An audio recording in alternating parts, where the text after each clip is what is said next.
What's going on, everybody? Josh, starterraingutterbusiness.com. Today we have a magical experience for you, day after Christmas, and a problem to fix. So I'm going to show you guys how to fix this problem.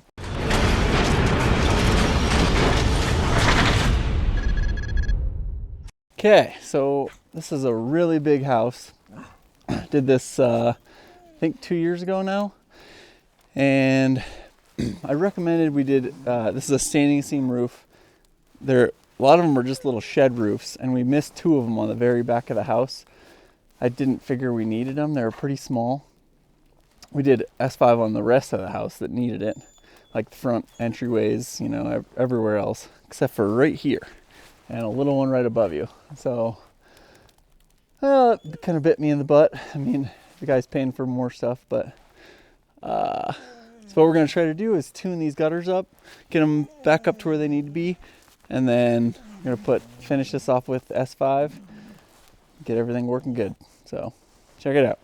Okay, so I'm just clearing this off, checking this out. So what happened was I have wedges on this, hidden hangers, half round, 6-inch half round, and the wedge is actually just folded into the gutter basically. One negative of half round is that there's no straight back to brace against anything.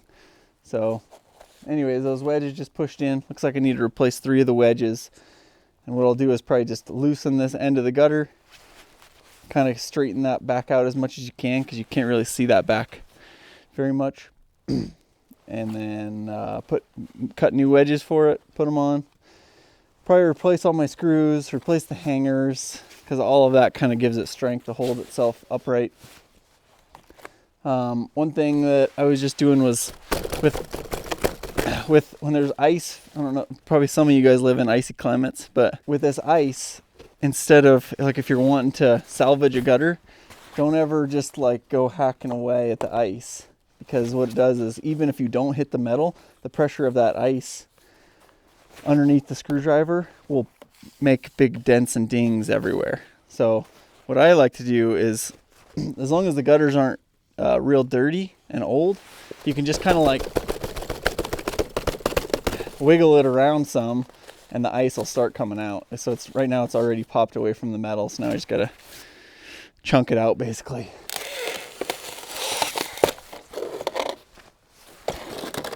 So here's our half round wedge I took off. I don't think this is even the worst one, but basically just bent this tang down, and then this part shoved into the back of the half round gutter. So I'll probably, since I'm here doing this, I'll probably just throw a couple extra wedges on for the heck of it, and should be good.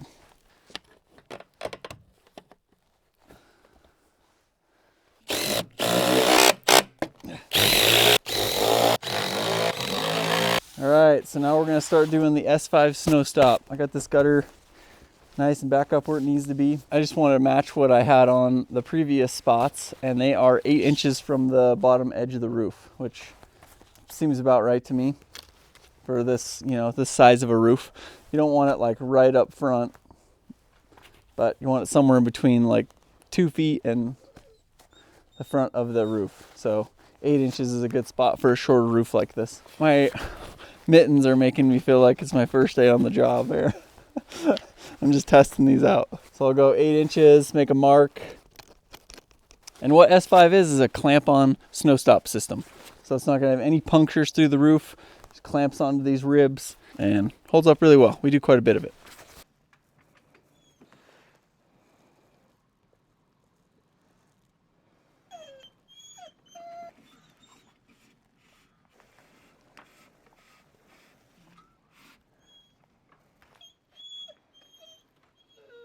And there you have it. S5 is up. Should solve our problem with the sagging gutter. I got this one to do right here, which is a little shorter, so it'll be easy. But glad we caught that before we had to replace the whole gutter. For one, this driveway is terrible to pull my half round machine up, so I didn't want to, especially in the winter, didn't want to pull it up here. So anyways, hope you guys enjoyed it. Make sure we'll make an actual installation video on the S5 if you guys want to get more in depth on that.